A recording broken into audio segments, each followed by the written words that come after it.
નમસ્કાર। મારી વાડીની બાજુમાં હારૂનભાઈ જેઠવાની વાડીએ એક મોટો દાવ પાડો અને એક ભેંસ જે વડલો ધરાશય થયો તેમાં બે દબાઈને મરી ગયા છે, બાકીના બચી ગયા છે।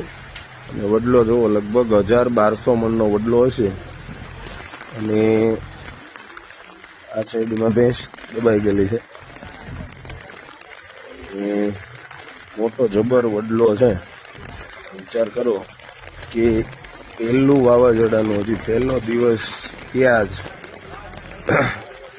આજે એવડું મોટું અકસ્માત થયું હોય તો તમે પણ તમારા માલઢોર માણસ બધાની ધ્યાન રાખજો, બાળકોની ધ્યાન રાખજો, ઘરબારમાં વ્યવસ્થિત સુવિધા રખાવજો। જો થોડો મોટો વડલો પડ્યો હોય તો તમારા ઘરની આજુબાજુમાં ઝાડવા મોટા હોય તો એને જાળવી નાખજો, જારી નાખવા। બાકી બધાને જય માતાજી।